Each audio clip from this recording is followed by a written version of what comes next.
Praise the lord. హల్లెలూయా. మంచిది. సమయంలో దేవుని వాక్యాన్ని జ్ఞాపకం చేసుకుందాం. చాలాసార్లు మనం ప్రార్థన చేస్తున్నప్పుడు అబ్రహాము, ఇస్సాకు, యాకోబులు దేవా అని ప్రార్థన చేస్తాం. మన పితరులైన బైబిల్ గ్రంథంలో కూడా చాలాసార్లు అదే ప్రార్థన మనకి వినబడుతుంది. అంత మాత్రమే కాదు, చాలాసార్లు అబ్రహామును దీవించినట్లు నన్ను దీవించని ఇలాంటి ప్రార్థనలు మనం చేయడం జరుగుతూ ఉంటుంది. వింటాం కూడా అలాంటి ఎన్నో ప్రార్థనలు. మంచిది. అబ్రహాము వలె దీవించబడాలి, లేదా అబ్రహాము మన తండ్రి అని చెప్పుకుంటున్నాం మనం. ప్రతి క్రైస్తవునికి అబ్రహాము ఒక తండ్రి.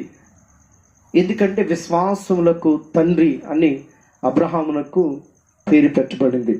అయితే అబ్రహాము జీవితంలో కొన్ని మనం నేర్చుకోవాల్సినవి చాలా ఉన్నాయి, కానీ కొన్ని విషయాలు మనం సమయానుకూలంగా నేర్చుకుందాం. హల్లెలూయా. ఆదికాండము 14వ అధ్యాయము, ఆదికాండం 14వ అధ్యాయము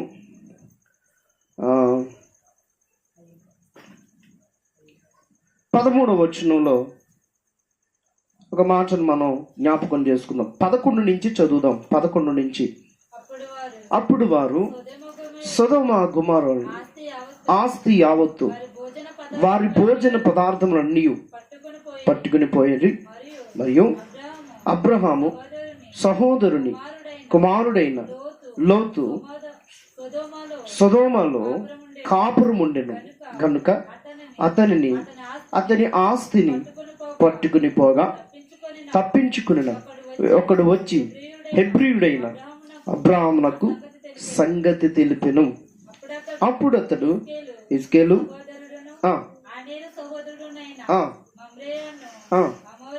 అమోరీయులను ఏలోనములో కాపురముండెను. అబ్రహాముతో నిబంధన చేసుకుని వారు అబ్రహాము తన తమ్ముడు చెరపట్టబడినని విని తన ఇంట పుట్టిన అలవరచబడిన 318 మందిని వెంట పెట్టుకుని దాను మట్టుకు ఆ రాజులను తరిమెను. రాత్రి వేళ అతడును అతని దాసులను వారికెదురుగా మనలు తీర్చి వారిని కొట్టి దమస్కునకు ఎడమ తట్టున తరిమి ఆస్తి యావత్తును తిరిగి తెచ్చిరి. తన తమ్ముడైన లోతును తన ఆస్తిని, స్త్రీలను, ప్రజలను తిరిగి తీసుకుని వచ్చెను. దేవునికి స్తోత్రం. హల్లెలూయా. చదవబడిన వాక్య భాగంలో మనకు తెలిసినటువంటి మాటలే, అయినా మరలో ఒకసారి జ్ఞాపకం చేస్తున్నాను. జరిగిన సందర్భం ఏమిటి అని అంటే, అబ్రహాము అనేటువంటి ఒక ఆయన, అబ్రాము అని పిలువబడేటువంటి ఆయన, ఇప్పుడు మనం అబ్రహాము అని పిలుస్తాము. అబ్రాము గారు ఆయన ఉన్నటువంటి దేశమును విడిచి దేవుని మాట ప్రకారంగా మరొక దేశానికి రావడం మనకు తెలుసు. ఆయనతో పాటు లోతు అనేటువంటి ఆయన సహోదరుడు కూడా రావడం మనం చూస్తాం. వచ్చిన ఆయన సొదొమ అనే ప్రాంతంలో నివసిస్తూ ఉన్నాడు. ఎందుకు సొదొమలో ఉన్నాడు? ఈయన ఒక ప్రాంతంలో, ఆయన ఒక ప్రాంతంలో ఉన్నాడు. ఎందుకనంటే దేవుడు వారిని బహుగా ఆశీర్వదించాడు. కాబట్టి ఈ అబ్రహాము యొక్క సమస్థానం ఉండడానికి, లోతు యొక్క సమస్థానం అనగా ఆయన ఆస్తి, ఈయన ఆస్తి, ఆయనకున్నటువంటి పశువులు, ఈయనకున్న పశువులు ఉండడానికి చోటు సరిపోక అబ్రాహాం అంటాడు, తమ్ముడు మనమిద్దరం బంధువులం కనుక మనమిద్దరం ఇబ్బంది పడడం నాకు ఇష్టం లేదు. కాబట్టి నీకు నచ్చిన వైపుకు నువ్వు వెళ్ళు, నాకు నచ్చిన చోటికి నేను ఉంటాను అని చెప్పి లోతుతో మాట్లాడతాడు. లోతు కన్నులెత్తి చూడగా అప్పటికి సొదొమ గొమొర్రా పచ్చని తోట వలెను, యెహోవా తోట వలె ఉండినని బైబిల్ చెప్తుంది. అది చాలా అందమైన ప్రదేశం, పంటలు కలిగిన ప్రదేశం. ఆ ప్రదేశానికి లోతు వెళ్ళిపోయాడు. చాలా మంది పెద్దవారు ఏం చెప్తారంటే, అయ్యో కనీసం లోతు అన్నయ్య నేను ఎక్కడికి వెళ్ళిపోతాను, మనిద్దరం కలిసే ఉందాం అని అనలేదు అంటారు. అది ఎందుకో తెలీదు. మంచిది, ఆ మాట కలిసి ఉందాము అని అంటే బాగుండేమో, కానీ బాగున్న ప్లేస్ చూసుకుని, అందమైన ప్లేస్ చూసుకుని ఆయన వెళ్ళిపోయాడు. వెళ్ళిపోయిన కొన్ని సంవత్సరాలుగా జరిగినటువంటి సంఘటన ఇది. ఏమిటంటే ఆ సొదొమ గొమొర్రా పట్టణాల మీద వేరొక రాజులు వచ్చి యుద్ధము చేసి అందులో ఉన్న ఆస్తిని, స్త్రీలను, పిల్లలందరినీ తీసుకెళ్ళిపోయారు. అందరినీ తీసుకెళ్ళిపోయాగా ఒకడు తప్పించుకుని పరుగున అబ్రహాము దగ్గరకు వచ్చి, అయ్యా అయ్యా, ఇదిగో నీ తమ్ముడైనటువంటి లోతును తనకు కలిగిన దానిని, అది మాత్రమే కాదు సొదొమ గొమొర్రాలో ఉన్న అన్నిటినీ శత్రువులు తీసుకెళ్ళిపోయారు అని చెప్పొచ్చాడు. అని చెప్పగానే అబ్రహాము దాని గురించినటువంటి ఆలోచన కలిగి ఉన్నాడు. ఏంటో తెలుసా? అబ్రహాము కలిగినటువంటి మొట్టమొదటి లక్షణం ఈ సమయంలో మనం నేర్చుకోవాల్సింది, అబ్రహాము పరదేశిగా వచ్చాడు, పరవాసిగా వచ్చాడు. కానీ చుట్టుపక్కల ఉన్న కొంతమంది రాజులతో ఆయనకి స్నేహ సంబంధం ఉంది. దేవునికి స్తోత్రం. హల్లెలూయా. వారు యుద్ధము చేయగలవారు, అబ్రహాము కొరకు యుద్ధానికి నిలబడేటువంటి వారు. మన స్నేహితులు ఎలాంటి వాళ్ళో తెలీదు. కొంతమంది స్నేహితులు ఉంటారు, వాళ్ళకి అవసరమైతేనే మనం ఫ్రెండ్స్ అని గుర్తొస్తుంది. వాళ్ళకి అవసరం లేకపోతే మన అవసరమైనా సరే స్నేహితులని గుర్తురాదు. అలాంటి వాళ్ళు ఉంటారు, అందరూ అలా ఉండరు. కానీ అబ్రహాముకున్న స్నేహితులు ఎలాంటి వాళ్ళు తెలుసా? యుద్ధానికి సిద్ధపడ్డవారు. ఒకటి. రెండవది ఏంటంటే తన ఇంట అలవరచబడినవారు, అంటే వాళ్ళ ఇంటిలో ఉండేవాళ్ళు. అబ్రహాము ఇంటిలో ఉన్నవారు 318 మంది. వీరు కూడా యుద్ధము చేయగలవారు. దేవునికి స్తోత్రం. యుద్ధము అనగా కొత్త నిబంధన ప్రకారంగా, క్రైస్తవుని ప్రకారంగా, యేసుక్రీస్తు ప్రభుని అంగీకరించిన ప్రకారంగా యుద్ధం అనగా ఎవరితోనూ అనంటే దురాత్మల సమూహముతో, అంధకార సంబంధముగు నాదులతో. ఎఫెసీ పత్రిక 6వ అధ్యాయంలో మనం ఈ మాటలన్నీ చూస్తాం. అనంటే ఇప్పుడు ఆ స్టోరీ నుంచి మనం నేర్చుకునేది ఏంటి అనంటే, ఒక ప్రార్థన పరులైనటువంటి వారిని యుద్ధ వీరులుగా ప్రకటిస్తారు. దేవునికి స్తోత్రం. అందుకే ప్రార్థన చేసేవాడిని ప్రేయర్ వారియర్స్ అంటారు. అంటే అర్థం ప్రార్థనా యోధులు. హల్లెలూయా. ఎవరంట? ప్రార్థనా యోధులు. యోధుడు అనగా యుద్ధము చేసేవాడు, ప్రార్థించేవాడు. ప్రతి ఒక్కడు దేవుని సన్నిధిలో కనిపెట్టి ప్రార్థించే ప్రతి ఒక్కడు ఒక ఆధ్యాత్మిక యోధుడే. హల్లెలూయా. ఇప్పుడు అబ్రహాము ఇంటిలో ఉన్న 318 మంది యోధులే, అలాగే ఆయన స్నేహితులు కూడా యోధులే. యుద్ధము జయించాలి అనంటే మన కుటుంబంలో ప్రార్థన ఉండాలి. యుద్ధము జయించాలి అనంటే మనకు తెలిసిన వారు కూడా ప్రార్థనా పరులైన స్నేహితులు కావాలి. దేవునికి స్తోత్రం. హల్లెలూయా. ఈ సందర్భంలో నాకు దానియేలు గుర్తొస్తున్నాడు. దానియేలు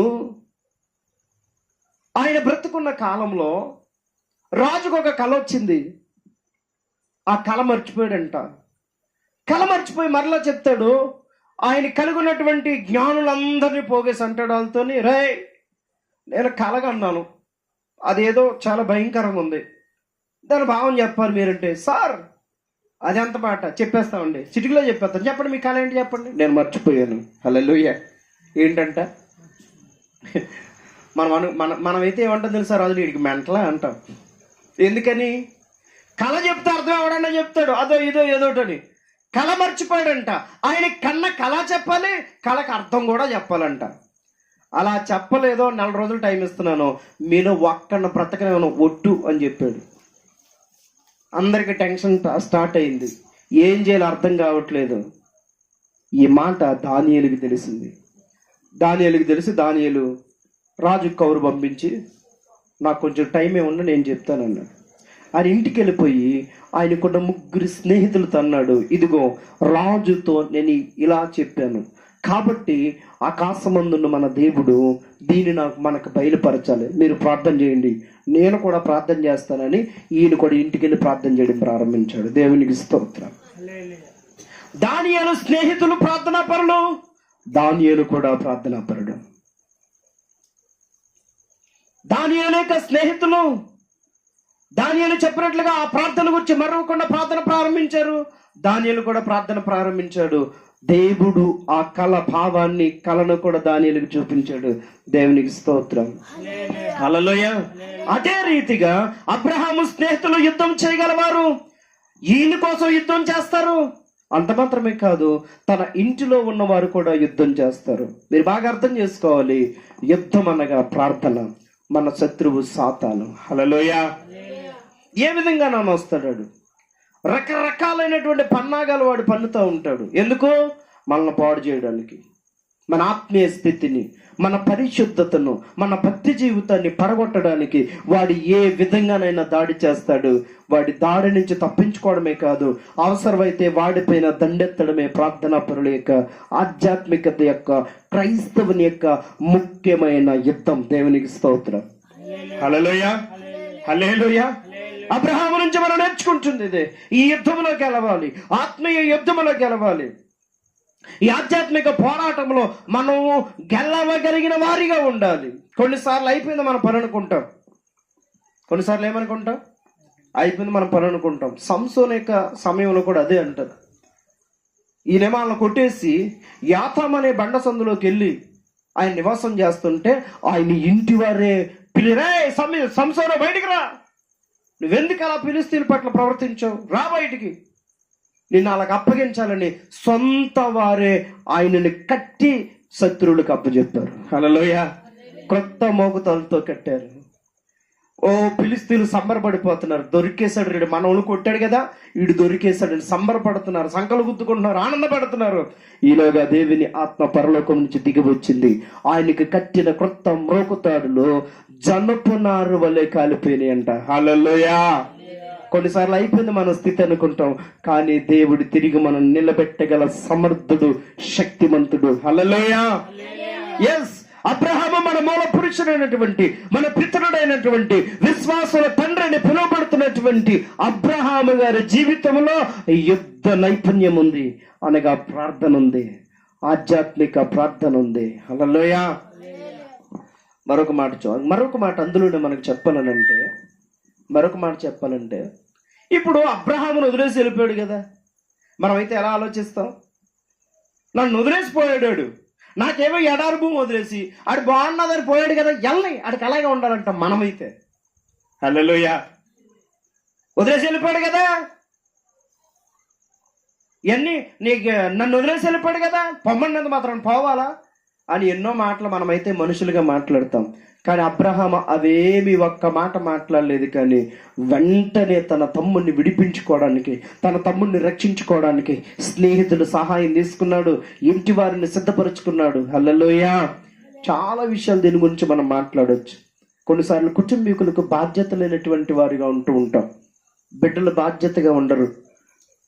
తల్లి తండ్రి కష్టపడుతూ ఉంటే పిల్లలు బాధ్యత ఉండదు, బాధ్యత లేకుండా ప్రవర్తిస్తూ ఉంటారు.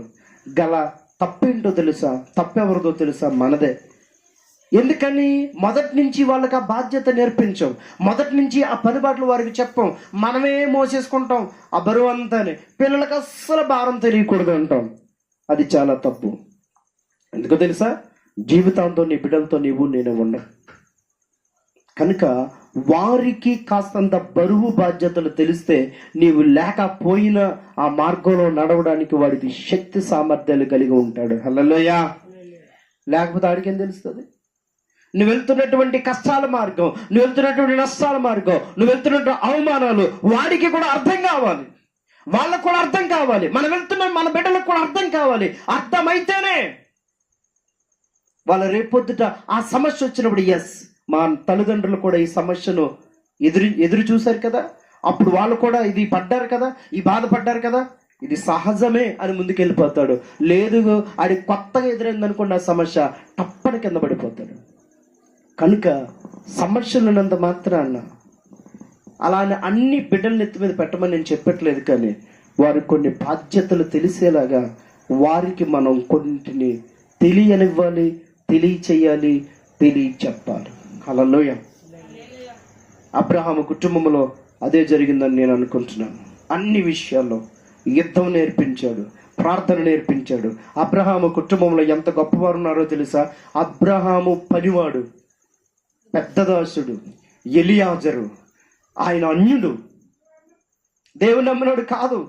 కానీ ఇస్సాకుకు సంబంధం చూడడానికి వెళ్ళినప్పుడు ఆయన మోకాలు వేయడమే కాదు, ఒంటెలను కూడా మోకరింపజేశాడు. హల్లెలూయా. అబ్రహాము ఇంటిలో ప్రార్థన శక్తి అంత బలముగా ఉంది. దేవునికి స్తోత్రం. ద ప్రేయర్ పవర్ ఆ ఫ్యామిలీ అంతా అంటుకుందనమాట. ఆ పశువులకు కూడా అంటుకుంది ఆ అభిషేకం అంటాను. హల్లెలూయా. ఆ ప్రార్థన అభిషేకం ఆ పశువులకు కూడా అంటుకుందనమాట. లేకపోతే ఒంటిని మోకరించడం ఏంటండి? దేవునికి స్తోత్రం. మన అలవాట్లే మన ఇంట్లో ఉన్నట్టు పెట్స్ కూడా వస్తాయి. పెట్స్ అంటే పెంచుకునే వాటికి కూడా వస్తాయి. మీరు ఎప్పుడైనా ఫోన్లో గట్రా చూడొచ్చు, ఫారినర్స్ వాళ్ళ కుక్కలను ట్రైన్ చేస్తారు.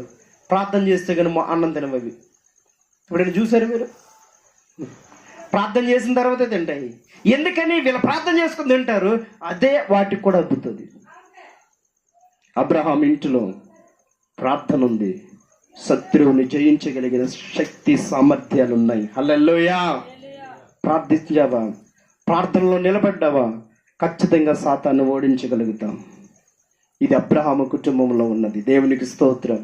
మరొకటి ఉంది, చూద్దాం. చూడండి, అంత మాత్రమే రక్త సంబంధ విషయంలో కూడా మనం తప్పించుకోలేదు. ఆయన వంక పెట్టలేదు, సాకు చెప్పలేదు. అది పోయాడు కదా, పానే తెలిసి వచ్చినప్పుడు నా అవసరం వచ్చిందా అలాంటి మాటలేం ఆడలా. డైరెక్ట్గా స్నేహితులను తీసుకున్నాడు, ఇంట్లో తీసుకున్నాడు, అటాక్ చేశాడు, యుద్ధాన్ని జయించాడు. యుద్ధం నుంచి తిరిగి వస్తున్నాడు. చూడండి 17వ వచనం, 18 చదువుదాం. 18.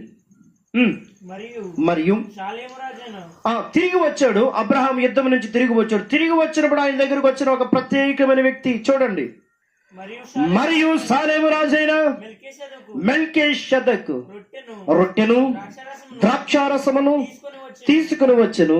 అతడు సర్వోన్నతుడగు దేవునికి యాజకుడు. దేవునికి స్తోత్రం. హల్లెలూయా. అతడు యుద్ధం నుంచి తిరిగి వచ్చాడు. ఆయన సాధ తీర్చడానికి దేవుడు ఎవరిని పంపించాడో తెలుసా? ఆయన యాజకుని పంపించాడు. బైబిల్ గ్రంథంలో మొట్టమొదటిగా రొట్టె ద్రాక్షారసం తీసుకున్నది అబ్రహామే. హల్లెలూయా, హల్లెలూయా. మొట్టమొదటిగా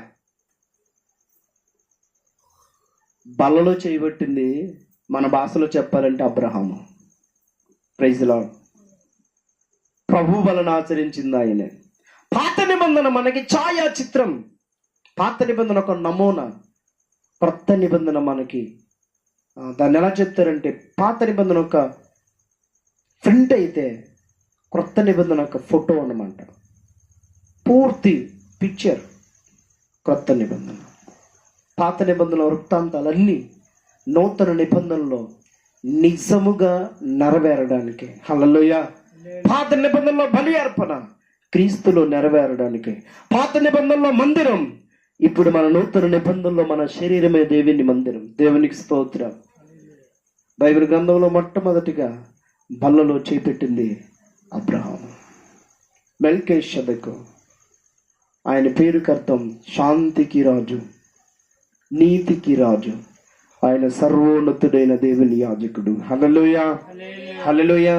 ఆయన ఎవరిని కలుగున్నాడు? అబ్రహాం ఎవరిని కలిగి ఉన్నాడు? దేవుని దాసులను కలిగి ఉన్నాడు. దేవుని యొక్క ప్రతినిధిని కలిగి ఉన్నాడు. సర్వోన్నతుడైన దేవుని యాజకుని కలిగి ఉన్నాడు. సరైన సమయంలో ఎవరు రావాలో, ఎక్కడికి రావాలో అక్కడికి దేవుడు పంపించాడు. దేవునికి స్తోత్రం. హల్లెలూయా. మొదటిగా బలలో చేపెట్టింది ఆయన. బలలో చేపెడుతున్న మనం ఈ యుద్ధములో గెలిచిన తర్వాత వచ్చినటువంటి వాడికి ఇచ్చేటువంటి ఆ రొట్టె ద్రాక్షారసం మీకు ఇంకా అర్థమయ్యేలా చెప్తాను. నీవు కష్టపడి వచ్చినప్పుడు నీకు ఇచ్చే కొన్ని నీళ్ళు ఉంటాయే, నీకు ఇచ్చేటువంటి కొంత ఆహారం ఉంటుంది, ప్రాణము తప్పేలా చేస్తుంది. హల్లెలూయా. నిజముగా నీవు యుద్ధంలో గనుక పాల్గొంటే, నిజముగా నీవు యుద్ధంలో గనుక నిలబడితే, అనంటే నిజముగా నీ ఆధ్యాత్మిక జీవితాన్ని, నీ పరిశుద్ధతను కాపాడుకోవడానికి, నీ నీతిలో నువ్వు నిలబడడానికి దేవుడు నీకు ఇచ్చినటువంటి పిలుపు ఏదైతే ఉందో, దేవుడు నిన్ను ఏర్పాటు చేసుకున్న ఆ పని ఏదైతే ఉందో, దానిలో గనుక నిలబడితే ఖచ్చితంగా నీతో నిత్యము ఆయన ఉంటాడు. మెల్కీషెదెకులాగా. హల్లెలూయా. వచ్చి రొట్టె ద్రాక్షారసాన్ని ఇచ్చాడు. ఆయన తీసుకున్నాడు. అంత మాత్రమే కాదు, ఆ మెల్కీషెదెకు అనేటువంటి దేవుని యాజకుడు దేవుని స్తుతించడం ప్రారంభించాడు. చూడండి అక్కడ మాటలు.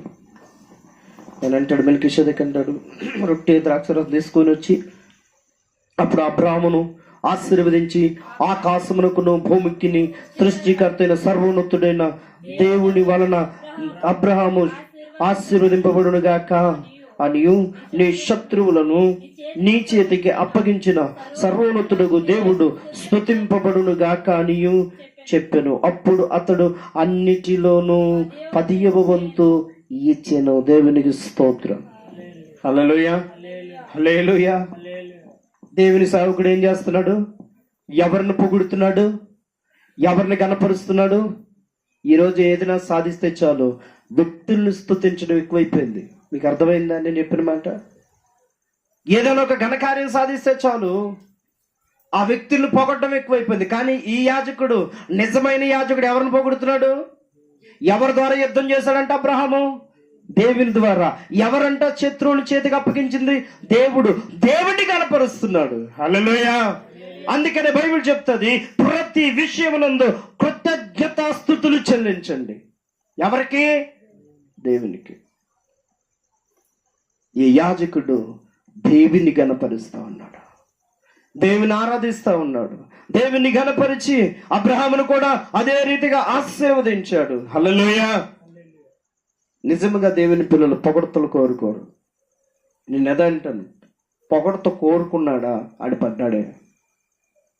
మనల్ని పొగడ్తలు కోరుకోకూడదు. అలాంటి తిట్లు కోరుకోమని నేను చెప్పట్లేదు. పొగడ్తలకు అలవాటు పడ్డామా మనం పడిపోయామే. దేవుడు తన యొక్క ప్రధాన దూత అయినటువంటి లూసిఫర్ను కూడా అలాగే పొగిడాడు. చాలా అందగాడంట, దేవుని సన్నిధిలో ఆరాధించేవాడంట. అలాంటి వాడు పడిపోవడానికి కారణం అదే.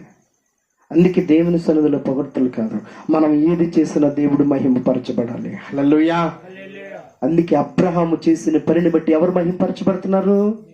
దేవుడు.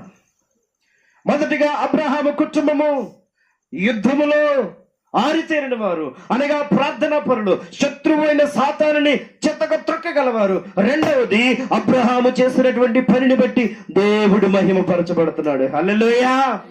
దేవుడు గణపరచబడతా ఉన్నాడు. నీవు నేను చేసేటువంటి కార్యాలకు మనము కాదు గొప్ప చేయబడాల్సింది, దేవుడు గొప్ప చేయబడాలి. అందుకే బైబిల్లో ఒక మాట ఉంటుంది, మాకు కాదు యెహోవా, మాకు కాదు, నీకే సమస్త మహిమ ఘనత ప్రభావములు కలుగునుగాక. హల్లెలూయా, హల్లెలూయా. దేవుడు గణపరచబడాలి, దేవుడు మహిమపరచబడాలి, దేవునికే ఘనత చెందాలి, మరెవ్వరూ కాదు. ఇది రెండో విషయం. మూడోది చూస్తే, అబ్రహాం అంట వాటన్నిటిలో 10వ వంతు యాజకుడికి ఇచ్చాడు. దేవునికి స్తోత్రం. హల్లెలూయ. అనగా 10వ భాగము ఎవరికి ఇచ్చాడు? అక్కడికి వచ్చిన యాజకునికి ఇచ్చాడు. దేవునికి స్తోత్రం.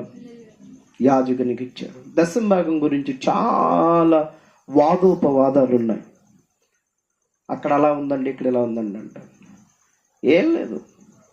10వ భాగం అనేటువంటిది దాన్ని వివరించడానికి అంత సమయం కాదు. కానీ ఈ ధర్మశాస్త్రం లేనప్పుడు అబ్రహాము 10వ భాగం ఇచ్చాడు. ఇప్పుడు కూడా ధర్మశాస్త్రం లేదు మనకి. క్రొత్త నిబంధన కృపాకాలం. 10వ భాగం అంటే 10వ వంతు అంతే. అదే ధర్మశాస్త్రం ప్రకారంగా గనక 10వ భాగం ఇవ్వాలనుకోండి, ఎంత ఇవ్వాలో తెలుసా? 23 రూపాయల 30 పాయింట్ ఏదో పైసలు ఉంటాయి. ఎందుకు అనుకుంటున్నారు? మన సంపాదనలో 10 రూపాయలు, 100 రూపాయలు అయితే 10 రూపాయలు యాజకులకి వాళ్ళ మెయింటెనెన్స్కి ఇచ్చేయాలి. 10 రూపాయలు మందిరం మెయింటెనెన్స్కి ఇవ్వాలి. 3 సంవత్సరాలకు ఒకసారి 10 రూపాయలు ఆ ఊరంతా వెళ్ళిపోతుంటారు చూడండి, పరదేశులు అంటారు. ఇప్పుడంటే ఫ్లైట్ల మీద, ట్రైన్ల మీద ప్రయాణాలు వెళ్ళిపోతున్నాయి కాబట్టి ఇబ్బంది లేదు. కానీ అప్పుడు ఒంటెల మీద, గుర్రాల మీద, గాడిదల మీద ప్రయాణం చేస్తే ఇక్కడ ఊరు వస్తే వాళ్ళు తినడానికి, వండుకోవడానికి కూడా ఏముండవు కదా. అలాంటి వాళ్ళకి పెట్టడానికి, పరదేశులకి, నిరుపేదలకి ఆహారం పెట్టడానికి 3 సంవత్సరాలకు ఒకసారి 10 రూపాయలు తీయాలి. ఇది ధర్మశాస్త్రం ప్రకారంగా 10వ భాగం అంటే. హల్లెలూయా. చాలా వ్యాఖ్యానాలు చెప్తున్నారు. నేను ఎవరిని విమర్శించడానికి చెప్పట్లేదు, కానీ ఇదిగో ఇక్కడ అబ్రహాం ఇచ్చినదే నేను చెప్తున్నాను. ఏంటో తెలుసా? అన్నిటిలో 10వ వంతు తీసి యాజకుడికి ఇచ్చాడు. దేవునికి స్తోత్రం. హల్లెలూయా. అబ్రహాం ఆశీర్వదింపబడ్డానికి, దీవించబడ్డానికి గల కారణం ఈ 3 విషయాలు. మొదటిది, కుటుంబం అంతా యుద్ధము అనగా ప్రార్థన పరులు, అన్ని విషయాల్లో ప్రార్థన పరులు. స్నేహితులు యుద్ధము చేయగలవారు, ఇంట్లో వాళ్ళు యుద్ధం చేయగలవారు అనగా ప్రార్థన చేసేవారు, సాతాను కుయుక్తిని ఎరిగిన వారు, ఎక్కడ ఏ విధంగా యుద్ధం చేయాలో తెలిసిన వారు. అంత మాత్రమే కాదు, రక్త సంబంధ విషయంలో అతను ఏమాత్రం వెనుక తీయలేదు, సాకు చెప్పలేదు, వెంటనే పరిగెత్తాడు, సహోదరుని విడిపించుకున్నాడు. ఇక తర్వాత చూస్తే ఆయన చేసిన కార్యాన్ని బట్టి దేవుడు మహిమపరచబడ్డాడు, దేవుడి ఘనపరచబడ్డాడు. అంత మాత్రమే కాదు, ఆయనకున్న అన్నిటిలో దేవునికి 10వ వంతు ఇచ్చాడు. దేవునికి స్తోత్రం. హల్లెలూయా. ఇక మెల్కీషెదెకు గురించి వస్తే, ఆయన గురించి క్లుప్తంగా ఒక మాట చెప్తున్నాను. ఎవరు ఆయన అంటే, ఆయన గురించి రాయబడింది నజరేయుడని యేసు. హల్లెలూయా. చూడండి, కీర్తన గ్రంథం 110వ కీర్తన 4వ చరణం. 110వ కీర్తన 4వ చరణం.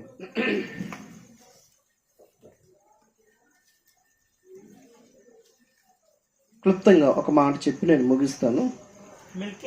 మెల్కీషెదెకు క్రమము చొప్పున నీవు నిరంతరము యాజకుడవై యుందువని యెహోవా ప్రమాణము చేసి ఉన్నాడు. దేవునికి స్తోత్రం.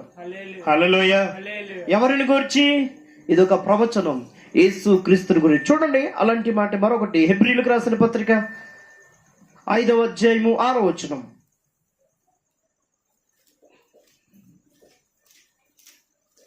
హెబ్రీయులకు రాసిన పత్రిక 5వ అధ్యాయం 6వ వచనం. నీవు మెల్కీషెదెకు యొక్క క్రమము చొప్పున నిరంతరము యాజకుడవై ఉన్నావని అవి మరి ఒక చోట చెప్పుచున్నాను. దేవునికి స్తోత్రం. హల్లెలూయా. చెప్పుచున్నాడు కదా, చెప్పుచున్నాడు. ఎవరు చెప్తున్నారు? ఇక్కడ కీర్తనల గ్రంథంలో ఉన్న మాటే అక్కడ హెబ్రీ గ్రంథకర్త తిరిగి జ్ఞాపకం చేస్తా ఉన్నాడు. దేవునికి స్తోత్రం. హల్లెలూయా. ఎవరిని గురించి అని అంటే, యేసు క్రీస్తుని గురించి. బల్ల తీసుకుంటున్న మనం, దేవుని యొక్క శరీరమని, రక్తమని భావించి తీసుకుంటున్న మనం, అది ఎవరిస్తుందో తెలుసా? మరొక మాట చూద్దాం. చూడండి, మత్తయి సువార్త 26వ అధ్యాయము 26వ వచనం.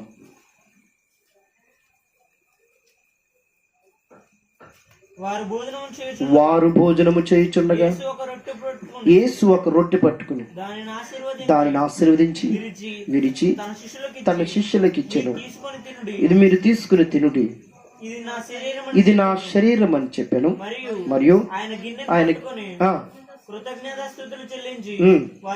వారికిచ్చి దీనిలోనిది మీరందరూ త్రాగుడి, ఇది నా రక్తము అనగా పాప క్షమాపణ నిమిత్తము అనేకుల కొరకు చిందింపబడుచున్న నిబంధన రక్తము. నా తండ్రి రాజ్యములో మీతో కూడా నేను ఈ ద్రాక్షారసము క్రొత్తదిగా త్రాగు దినము వరకు ఇకను దాన్ని త్రాగనని మీతో చెప్పుచున్నానని. దేవునికి స్తోత్రం. హల్లెలూయా. ఎవరిస్తున్నారు ఇది? యేసుక్రీస్తు ప్రభు. హల్లెలూయా. ఆయన శరీరాన్ని రొట్టెగా, ఆయన రక్తాన్ని ద్రాక్షారసముగా సాదృశ్య రూపకంగా ఇస్తున్నారు. ఎందుకంట ఇది? ఎందుకోసమంట? రండి, కొరింథీయులకు రాసిన మొదటి పత్రిక 11వ అధ్యాయము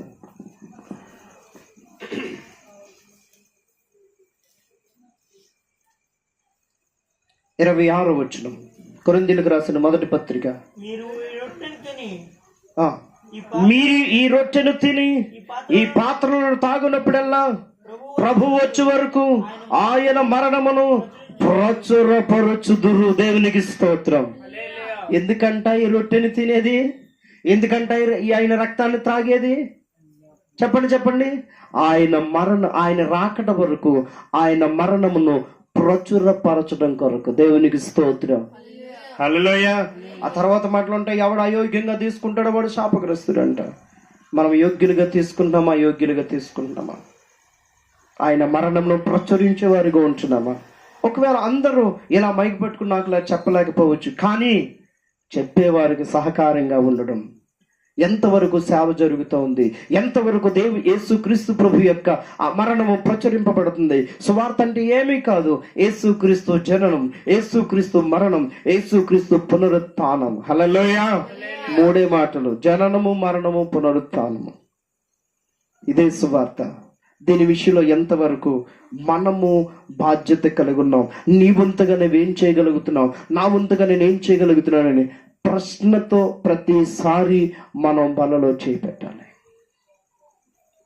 అందుకే ఇక్కడ అదే రాయబడుతుంది. మరలా ఒకసారి మాటించదు 27వ వచనం, మీరు ఈ రొట్టెను తిని ఈ పాత్రలను త్రాగునప్పుడల్లా ప్రభువు వచ్చు వరకు ఆయన మరణమును ప్రచురపరచుదురు. హల్లెలూయా! యేసుక్రీస్తు ప్రభు తన శిష్యునికి ఇచ్చిన ఆజ్ఞదే. నేను మీకు ఏ సంగతులు ఆజ్ఞాపించిన వాటన్నిటినీ గైకొను వల్ల నేను వారికి ఆజ్ఞాపించండి, సర్వలోకానికి వెళ్ళండి, సర్వ సృష్టికి సువార్త ప్రకటించండి. ఈ రోజున క్రైస్తవ సమాజం సువార్త ప్రకటిస్తా ఉందా? లేకపోతే క్రైస్తవులను పేరు పెట్టుకుని ఆగిపోతూ ఉందా? ఎలా ఉన్నా మనల్ని మనం ప్రశ్నించుకోవాలి. ప్రియ దేవుని పిల్లలారా, నేను ముగిస్తున్నాను. ఈ సమయంలో అబ్రహాము ఆశీర్వదింపబడి, నిజంగా మనం అబ్రహాము పిల్లలని చెప్పుకోవాలనంటే మనము ఆయన వంటి క్రియలు చేయగలుగుతున్నామా? ఆయన వంటి యుద్ధము అనగా ప్రార్థన జీవితం కలిగి ఉన్నామా? ప్రార్థన ద్వారా సాధించగలుగుతున్నామా? అపవాదిని జయించగలుగుతున్నామా?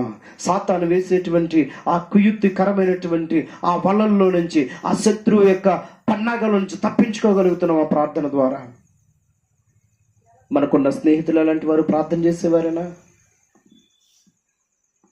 మన కుటుంబం ఎలా ఉంది? ప్రార్థన చేసేవారుగా ఉన్నారా? రక్త సంబంధులైన వారితో ఎలా మనం ఉంటున్నాం?